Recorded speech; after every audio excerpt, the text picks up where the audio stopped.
So welcome to our Divine Truth Followers interview series.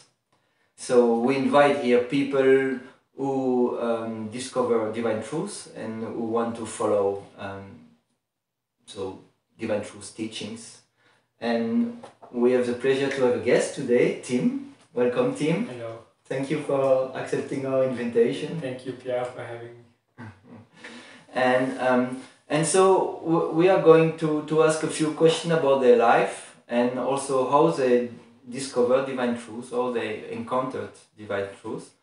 And in the third part, we'll ask some questions about their experience with Divine Truth. So it will be quite personal. Should there be some words on terminology that you don't understand, please, you can ask questions below the video. Or you can also go on the YouTube channel called Divine Truth, and there is a little research engine, and you can type the words you want to understand and you will get a lot of video about the word.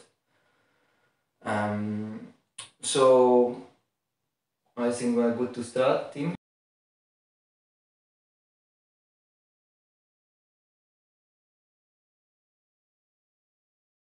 So the first part will be about your life before you discover Divine Truth teaching. Can you just introduce yourself, your name, where you were born, and your profession, if you have any? So my name's Tim Vögelin. I was born in Switzerland, in Basel to be exact. I was born on the 29th of November 1999, and I don't really have a profession. I went to the gymnasium in school, which is the school before university, and I quit at one point. So I don't really have a profession. Right now I'm on a working holiday visa in Australia, and I'm discovering a lot of things. Okay, yeah. Can you tell us a little bit, so we are going back in time now, about your childhood and your family environment and your early life, and as a child, how was it for you, and if you go back there? So my parents split when we were 7 or 8. I have a twin sister and a bigger sister. Me and my big sister, we always fought a lot when we were little, when we were kids, for a long time. I played often outside with a lot of friends. Alone I was often quite lonely, but yeah. How were your relationship with your parents in your early childhood? I was always mama's boy. I didn't have a really close relationship with my dad, but I was really close to mama, which I now understand is not always a good thing. Okay, all right. Have you grown in a religious or spiritual or atheist environment? Well, how was it at home and no, school? We were atheist, so we didn't believe in God or anything spiritual in that manner. We didn't go to church. I remember I had religious school for the first 2 years of school, but no, I never had a big contact with the church or God. I used to believe that people that believe in God are stupid. Okay. Yeah, like many, yeah. Okay. Did you believe in a spiritual world, in afterlife and other realities as a child? Do you remember that? I don't remember, but I more remember probably what I thought in my teenage years. I always thought there must be something more, that it can't can't be just finished after you die.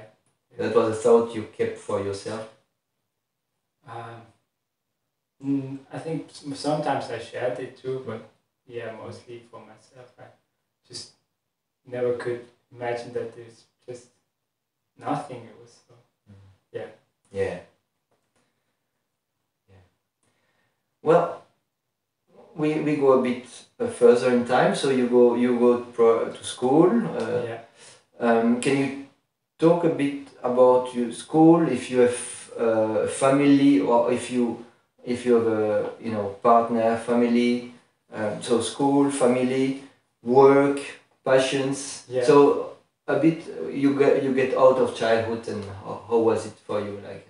Yeah. So I'm still pretty young. I'm 20, but in school I was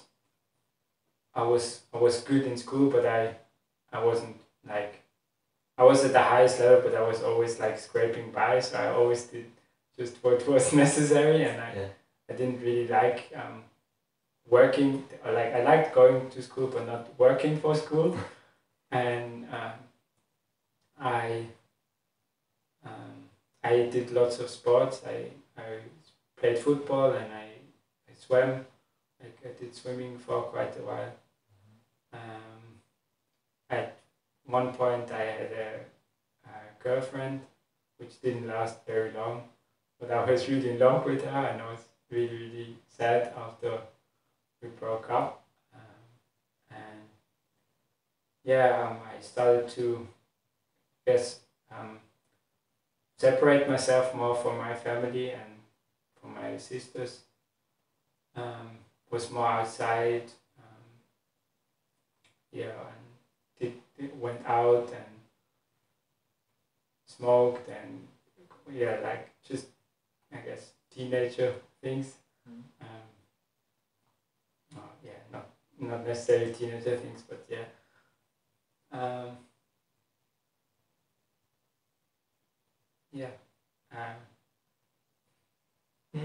All right. Yeah. Good.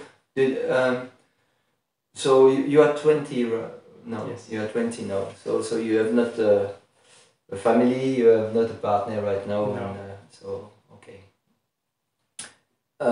Do you have passions? Have you discovered passions? I have to say, only since I have been coming to Australia, I feel like I'm kind of experiencing new passions, or like finding out about new passions, to say. I did, like, when I traveled, I was up north, and I did quite a lot of gardening and things like that. And now here with Pierre and Graham, we're doing lots of stuff with wood, and I'm starting to enjoy to work with my hands, because I never did that. And I don't have many skills, but it's fun to me, and I enjoy it. I enjoy learning new things. Yeah. Right. Like now, we go a bit further. You are 20 now. You kind of try to find out what you are going to do with your life, right? Yes. Yeah. On a spiritual level, do you consider yourself to be spiritual or religious today, or? Not really, I think. I mean, I believe in God now, but I don't really consider myself spiritual Or religious? No, I don't like religion, but I believe in God. You are not part of a church or something? No. Right. Have you been involved in kind of spiritual movement in the past, in your life? And what has been your experience, if it has been the case? Really involved in, no, but I was quite interested in Buddhism for some time, and also in New Age teachings, where everybody is God, for example, and I did a bit of meditating. Yes. What was your experience with it? Did you learn something through this spiritual quest or research? did you learn from what you meditation or the other thing you did? Or? I don't have really something that sticks or anything, so not really. Okay. Did you consider yourself to be a loving person before you discovered divine truth teachings, and before you learn about God's definition of love? Yes, yes, I was quite arrogant in a lot of ways, and even after I discovered divine truth, I still considered myself to be a quite loving person. Now I don't feel that's the case very often. Yeah. Right. Okay, excellent. So we just finished the first part, so about your life.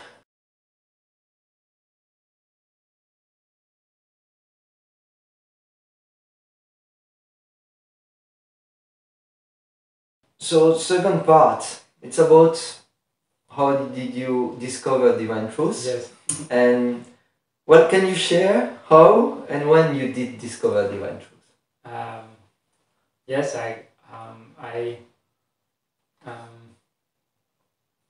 would say about 2 years ago I had a really nasty breakup with a group of friends, I would say, and after that I was completely devastated, and I think I started searching for answers there, and I started reading a bit in the Bible, looking there and everywhere, and I found this guy on YouTube who lives in Tanzania, and he has a children's village where he's basically a guardian for a lot of children there that live on the street. And I followed his teaching for quite a while with New Age beliefs, a lot of things, and old Christian beliefs, I would say. And one day under his video there was a comment about divine truth, about and I clicked on it, and the first video I saw was of Jesus saying that it was an interview of him, like explaining how he came to know he was Jesus. And after I watched the Secrets of the Universe video, and I was, wow, yeah, that's my how I found out. How long ago was it? 1.5 years ago. So it took you through the gut or through the heart. It touched you. Yes. Directly. Yeah. Right. Awesome. Well, if you had to summarize what divine truth teaching are about, with your own word, or how you understand it right now, so could you tell what it is about, maybe in a few words, if it's possible, or describe what it is about? Yes. For the people who never heard about it. Yeah. So it's about having a relationship with God, so a personal relationship with God, and for me it's also a lot about like why we are not, like, it's a lot about why we are not nice towards other people and how we can change that. Yeah. Our relationship with other people and ourselves. Yes. And ourselves. Right. Yeah. Absolutely. How is it different from other spiritual or New Age teachings you have heard of or listened to? For me, I feel like it's really logical. It has a clear line where it goes. It's not bullshit in that sense. Like, it's not like something that doesn't make any sense if you really look at it.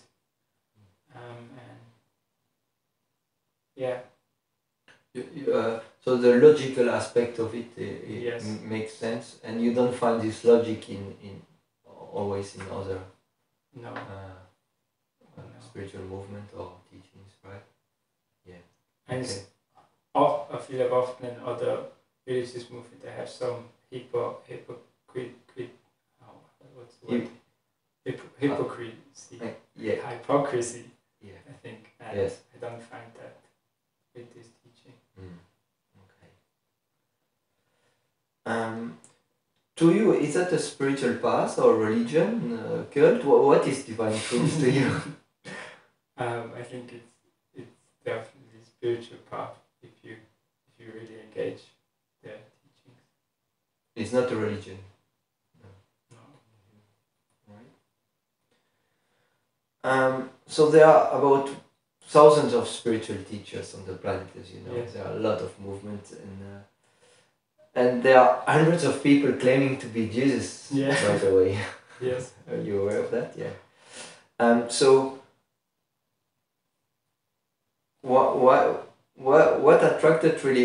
You talked about the logic, but is that just the logic, or there are something else that attracted you to these teachings? Is that because it was a person telling he's Jesus, or something else? I mean, in some ways, I guess what attracted me, like the first video I watched was that he explained he was Jesus, and I think most people would go then, oh yeah, that's bullshit. But somehow how he explained it, it made, even though it sounds really illogical, it made sense to me, and I guess what attracts me is his sincerity. He was never unkind or anything, and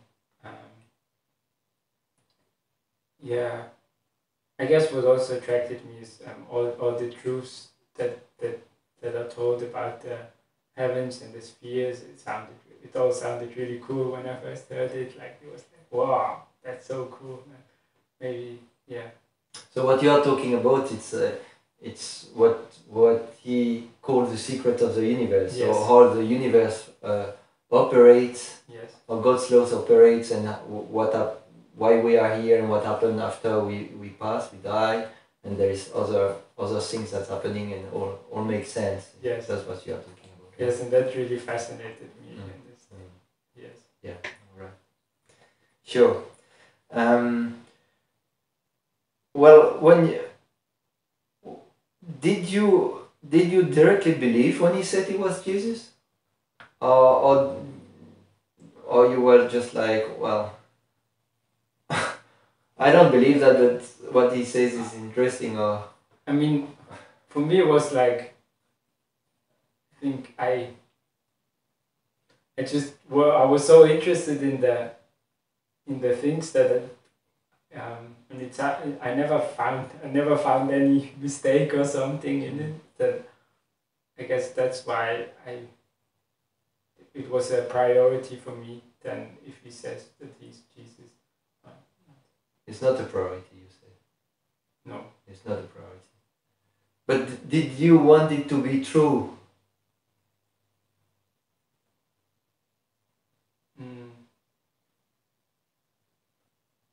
I don't think that I really wanted, or I was really invested in it to be true. But yeah. What is you discover is not? Can you say that again? What if you discover is not Jesus? Then I'm still gonna follow the teachings. Okay. I think, yeah, I'm not gonna change on that. You will not have like a feeling like you got he talked a lie, but maybe you will discover honestly like he's not, something like that. Yes, that's what you mean. You would not be angry at him. I don't know if I wouldn't be angry, but I don't think so. I think You think he is? I don't know, but Possible. Possible. Yes. You don't know. With the things he teaches, I believe he is. Okay. As it's a few questions about the Jesus thing, because A.G. Miller is telling that, and a lot of people for a lot of people it's a block to even have a look at this teaching. That's why I'm asking a few questions about that. And because maybe they could discover something very interesting for their life and very useful, and just because he claimed to be Jesus, that's a pretty big claim, I agree, but they won't even look if that makes sense or not. So yeah, that's why I ask, like many people got repulsed, but what you first feeling when you hear, okay, this guy says Jesus, it was attractive, or it was like... It was, for me, I think it was attractive. Maybe it's also because I grew up atheist, that I don't have as much things with Jesus and God, or like don't have the same attachment to it. But for me, yes, it was really interesting that you said that. Did you believe Jesus had existed before? I never knew, and I never investigated really about it. Or maybe I don't know, maybe as a child I maybe had a feeling that I believed that. I remember we read the Bible and his teachings in the religious class, and I guess maybe something touched my heart then. But yeah. Okay.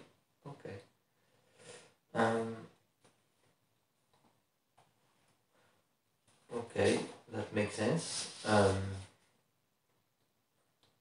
Okay, many people also, there have been a lot of media report about, A.G. Miller, the new cult and everything, and lots of people are afraid of cults and things that end up terribly and all people die and all this kind of stuff. What would you say to those people? Is it a cult to you, or is? No, I wouldn't say it's a cult. I mean, maybe some people in it behave like it is a cult or something, but I mean, you're not in groups. I guess the only thing is it's nice to talk to people who listen to the same things, so you can share some things. But I don't really experience it as a cult, or that I'm like confined to something, or forced into something, or manipulated. Not at all forced or manipulated.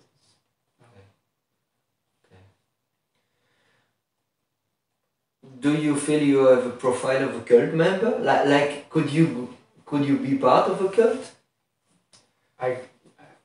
Maybe yes. I don't know. I always thought myself to be very critical and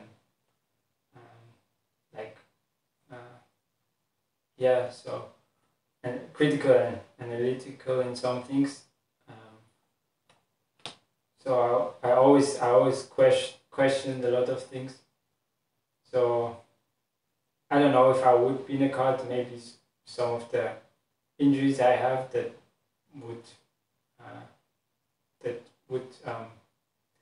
would be similar to people who are in a cult.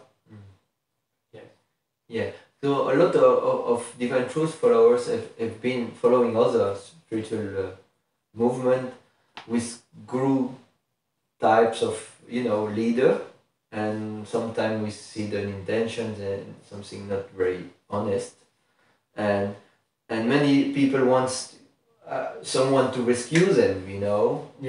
Do you feel you want Jesus to rescue you from your sin or something like that, even if you are not religious? We are bathed in this religious culture. Yeah, I think I do have that emotion of being rescued. Yeah, many people have that. Yes. Yeah. In your experience, have you ever been abused, misguided, manipulated in you have had a few contacts with A.G. Miller, and has there been any things that hidden intention that you discover that would tend to, some people feel he has some hidden intentions, somehow it will come up, but Yeah. what is your experience? No, like I've met him, like I have two interactions with him, I would say, and both times he was really kind to me. He gave me feedback to help me, and he never said, like, I guess the one thing he gave us an advice is to become responsible, which I think is a really good advice. That's the only thing I can remember, and he was, yeah. Okay. So where I am, yeah. Yes, Divine Truth teaching encourages all people to respect free will of others, right? Because it's a God's gift to everybody, so it's really important. And so you confirm H.G. Miller is living that, is respecting free will. Do you observe that he's respecting free will of others? Yes. Yeah, not only yourself, but one. Yeah. Yeah. Okay, you can confirm your experience. Have you ever been asked to pay for a seminar or for some teachings? Have you been asked money? No, never. I haven't been to a seminar in a physical, but I watched all the all the YouTube videos I watched, and I never had to pay for anything. He never asked. Okay. How has your family, brother, sister, parents, close friends reacted to when you said, "Oh, I'm listening to the Divine Truth teaching, and this guy who claimed to be Jesus"? Yeah. How did it happen? So I think my family and a lot of friends were really worried that I'm in a cult. So that was pretty hard. I felt like I always had to fight and say, "No, I'm not in the cult." It's not a cult, but yeah, can't really do much about it. It's in some ways I would like if they didn't do that anymore. They didn't say that anymore, and it's just it doesn't feel really nice. Do they still say it? Yes. Yes. It doesn't change, you mean? No.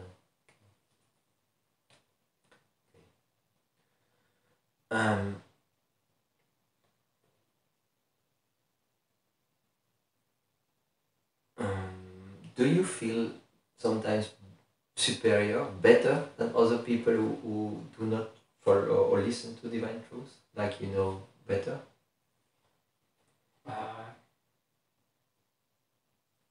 Yes, sometimes I do feel better, or I know better, or they are stupid that they don't listen, things like that. But I think that's more of my own problem that I have.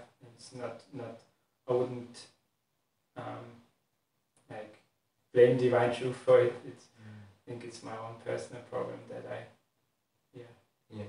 Something we see with a lot of religious people also who believe all the other are bullshit. Yeah, are condemned to hell for eternity or thing like that. And yes, some of the Divine Truth people, and I have had also this feeling of, I know better, which is a lot of judgment. Yeah. Still have that Yes. a lot. Yeah. And You're aware of that? Yeah. Good. Do you openly share about Divine Truth teachings? About what you are following when you have an opportunity to talk about it?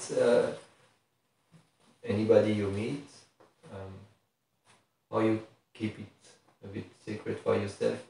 Most of the time I keep it for myself and don't often say things I know often also because in the past I did do that to some point, and sometimes I more used it as a weapon instead of really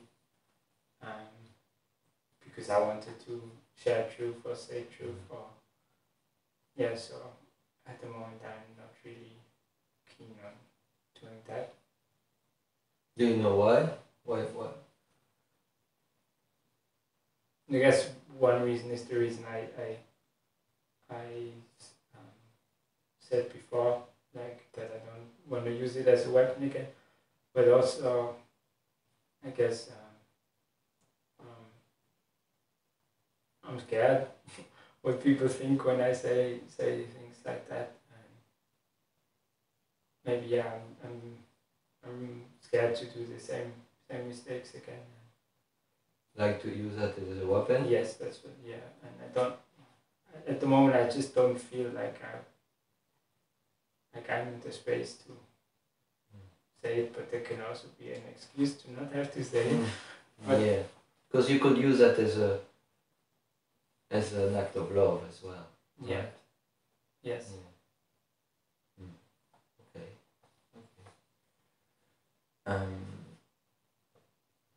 Okay, so we end up the second part now about how you encounter divine truth.